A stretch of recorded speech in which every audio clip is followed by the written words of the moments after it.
ಕೆಲಸ ಮಾಡಿದ ಹಣದ ವಿಚಾರದಲ್ಲಿ ನಡೆದ ಪರಸ್ಪರ ಗಲಾಟೆ ಕೊಲೆಯಲ್ಲಿ ಅಂತ್ಯವಾದ ಘಟನೆ ಕುಶಾಲನಗರದ ಬಸವೇಶ್ವರ ಬಡಾವಣೆಯಲ್ಲಿ ನಡೆದಿದೆ. ವ್ಯಕ್ತಿಯೊಬ್ಬನ ಕೊಡಲಿ ಏಟಿಗೆ ಇಬ್ಬರು ಬಲಿಯಾಗಿದ್ದಾರೆ. ಆರೋಪಿತನನ್ನು ಪೊಲೀಸರು ಎಡೆಮುರಿ ಕಟ್ಟಿದ್ದಾರೆ. ಕುಶಾಲನಗರದ ಜೋಸೆಫ್ ಮತ್ತು ವಸಂತ್ ಎಂಬುವರೇ ಕೊಲೆಯಾದ ದುರ್ದೈವಿಗಳು. ಕೃತ್ಯವೆಸಗಿದ ಆರೋಪಿತ ಗಿರೀಶ್ ಎಂಬಾತ ಪೊಲೀಸರಿಗೆ ಶರಣಾಗಿದ್ದಾನೆ. ಈ ಬಗ್ಗೆ ಮಡಿಕೇರಿಯಲ್ಲಿ ಎಸ್ಪಿ ಕೆ ರಾಮರಾಜನ್ ಮಾಧ್ಯಮಗಳಿಗೆ ಮಾಹಿತಿ ನೀಡಿದ್ದಾರೆ. ವೆಲ್ಡಿಂಗ್ ಕೆಲಸ ಮಾಡುತ್ತಿದ್ದ ಗಿರೀಶ್ ಜೋಸೆಫ್ ಮತ್ತು ವಸಂತ್ ಜೊತೆ ಕೆಲಸ ಮಾಡುತ್ತಿದ್ದ ಎನ್ನಲಾಗಿದೆ. ಮೂವರು ಪರಸ್ಪರ ಪರಿಚಯಸ್ಥರಾಗಿದ್ದರಿಂದ ಜೊತೆಯಲ್ಲೇ ಕೆಲಸ ಮಾಡುತ್ತಿದ್ದರು.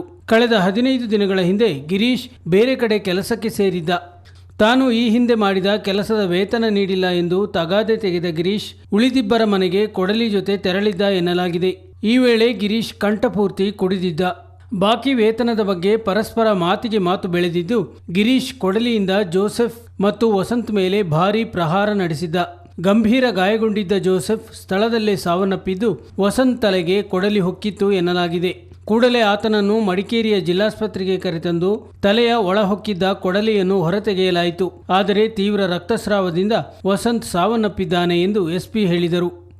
ಸಾಯಂಕಾಲ ಸುಮಾರು 6:30ರಿಂದ 7 ಗಂಟೆಗೆ ಕುಶಾಲನಗರ ರೂರಲ್ ಪೊಲೀಸ್ ಸ್ಟೇಷನ್ ವ್ಯಾಪ್ತಿಯಲ್ಲಿ ಬಸವೇಶ್ವರ ಬಡಾವಣೆಯಲ್ಲಿ ಒಂದು ಗಲಾಟೆಯಾಗಿದೆ. ಆ ಗಲಾಟೆಯಲ್ಲಿ ಗಿರೀಶ್ ಎಂಬ ವ್ಯಕ್ತಿ, ಸುಮಾರು 29 ವಯಸ್ಸಿರುವ ಗಿರೀಶ್ ಎಂಬ ವ್ಯಕ್ತಿ ಒಂದು 2 ಜನಕ್ಕೆ ಕೊಡಲಿಯಲ್ಲಿ ಆಕ್ಸಲ್ಲಿ ಚೆನ್ನಾಗಿ ಹೊಡೆದಿದ್ದಾರೆ. ಅದರಲ್ಲಿ ಒಬ್ಬ ಜೋಸೆಫ್ ಹಾಸ್ಪಿಟಲ್ಗೆ ತಗೊಂಡೋಗುವ ಸಂದರ್ಭದಲ್ಲಿ ಮೃತಪಟ್ಟಿರುತ್ತಾರೆ. ಅವ್ರಿಗೊಂದು 2 ಕಟ್ ಇಂಜುರೀಸ್ ಆಗಿದೆ. ಇನ್ನೊಬ್ಬ ವಸಂತ್ ಎಂಬವರು ಮಡಿಕೇರಿ ಹಾಸ್ಪಿಟಲ್ಗೆ ತಗೊಂಡು ಬಂದು ಆಕ್ಷನ್ ಕೊಡಲಿಯನ್ನು ತಲೆಯಿಂದ ರಿಮೂವ್ ಮಾಡೋ ಸಂದರ್ಭದಲ್ಲಿ ಚಿಕಿತ್ಸೆ ಯಾವುದೇ ಅನುಕೂಲ ಆಗಿಲ್ಲ ಅಂದರೆ ಅವರು ಕೂಡ ಮೃತಪಟ್ಟಿರ್ತಾರೆ. ಸೊ ಇದಕ್ಕೆ ಜಗಳಕ್ಕೆ ಕಾರಣ ಏನಂದರೆ, ಈ 3 ಜನನೂ ಕೂಡ ಒಬ್ಬರೊಬ್ಬರಿಗೆ ಪರಿಚಯ ಇತ್ತು. 3 ಜನನೂ ಒಂದೇ ಜೊತೆಗೆ ವೆಲ್ಡಿಂಗ್ ಕೆಲಸನ ಮಾಡಿರ್ತಾರೆ. ಇವತ್ತು ಅಕ್ಯೂಸ್ಡ್ ಆಗಿರುವ ಗಿರೀಶ್ ಇವರು ವೆಲ್ಡಿಂಗ್ ಕೆಲಸಕ್ಕೆ ಜೋಸೆಫ್ ಮತ್ತು ವಸಂತ್ ಜೊತೆಗೆ ಹೋಗಿರ್ತಾರೆ. ಸೊ ಅಕ್ಯೂಸ್ಡ್ ಗಿರೀಶ್ ಇನ್ನೂ ನಮಗೆ ಈಗ ಇತ್ತೀಚೆಗೆ ಒಂದು 15 ದಿವಸಗಳ ಹಿಂದೆ ಅವ್ರ ಕಡೆಯಿಂದ ಕೆಲಸ ಬಿಟ್ಟು ಬೇರೆ ಕಡೆ ಕೆಲಸ ಮಾಡ್ತಾ ಇದ್ದಾನೆ. ಸೊ ಅವನು ನಮಗೆ ಇನ್ನೂ ದುಡ್ಡು ಸೆಟ್ಲ್ ಆಗಿಲ್ಲ, ನೀವು ಇನ್ನೂ ಸ್ವಲ್ಪ ದುಡ್ಡು ಕೊಡಬೇಕಂದ್ರೆ ಇನ್ನೂ ಒಂದು ಗಲಾಟೆ ಮಾಡಿರೋ ಸಂದರ್ಭದಲ್ಲಿ 3 ಜನನೂ ಚೆನ್ನಾಗಿ ಕುಡಿದಿದ್ದಾರೆ. ಸೊ ಆ ಗಲಾಟೆನಲ್ಲಿ ಮನೆಗೆ ಹೋಗಿ ಗಿರೀಶ್ ಅವನ ಮನೆಯಲ್ಲಿರೋ ಕೊಡಲಿಯನ್ನು ತಗೊಂಡು ಬಂದು ಜೋಸೆಫ್ ಮನೆ ಮುಂದೆ ಹೊಡೆದಿದ್ದಾನೆ. ಇಬ್ಬರನ್ನು ಕೂಡ ಮೃತಪಟ್ಟಿದ್ದಾರೆ. ಕೇಸನ್ನು ದಾಖಲು ಮಾಡಿದ್ದೀವಿ. ಫಸ್ಟ್ನಲ್ಲಿ ನಿನ್ನೆ ನಾನು ಕೂಡ ಸ್ಥಳಕ್ಕೆ ಪರಿಶೀಲನೆ ಮಾಡಿ ಮತ್ತು ಸ್ಟೇಷನಲ್ಲಿ ವಿಚಾರಣೆ ಮಾಡಿದ್ದೀವಿ.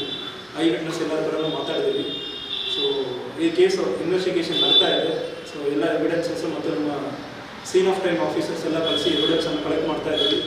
ಈ ಕೇಸಲ್ಲಿ ನಮ್ಮ ಉದ್ದೇಶ ಇಂಥ ಒಂದು ಅಕ್ಯೂಸರನ್ನು ನಾವು 100% ಶಿಕ್ಷೆ ಕೊಡಬೇಕು, ಅಂಥ ರೀತಿಯಲ್ಲಿ ಒಳ್ಳೆಯ ಒಂದು ಇನ್ವೆಸ್ಟಿಗೇಷನ್ ಮಾಡಬೇಕು ಅಂತ ಸೂಚನೆ ಕೊಟ್ಟಿದ್ದೀನಿ. ಪರ್ಸನಲ್ ಆಗಿ ಈ ವಿಚಾರಣೆಯನ್ನು ಕೂಡ ನಾನೇ ನೋಡ್ತೀನಿ ಮತ್ತು ಇದು ಮುಂದುವರೆದು ವಾರಕ್ಕೆ ಒಂದು ಸಾರಿ ನಮ್ಮ ಆಫೀಸರ್ಸ್ ಜೊತೆ ಮಾತಾಡಿ ಹಿಂದೆ ಇನ್ವೆಸ್ಟಿಗೇಷನ್ ಮಾಡ್ತಾ ಇದ್ದಾರೆ. ಕ್ರೂಷಿಯಲ್ ಎವಿಡೆನ್ಸ್ ಇದನ್ನು ಕಲೆಕ್ಟ್ ಮಾಡ್ತಾರೆ ಅಂತ ಮುಂದುವರೆದು. ಸ್ಥಳಕ್ಕೆ ಎಸ್ಪಿ ರಾಮರಾಜನ್ ಮತ್ತು ಗ್ರಾಮಾಂತರ ಠಾಣಾ ನಿರೀಕ್ಷಕರು ಭೇಟಿ ನೀಡಿ ಪರಿಶೀಲಿಸಿದ್ದಾರೆ. ಆರೋಪಿತ ಗಿರೀಶ್ ಕೃತ್ಯವೆಸಗಿದ ಬಳಿಕ ಪೊಲೀಸ್ ಠಾಣೆಗೆ ಕರೆ ಮಾಡಿ ಮಾಹಿತಿ ನೀಡಿದ್ದ. ಕೂಡಲೇ ಆತನ ಮನೆಗೆ ತೆರಳಿದ ಪೊಲೀಸರು ಆರೋಪಿತನನ್ನು ವಶಕ್ಕೆ ಪಡೆದಿದ್ದಾರೆ.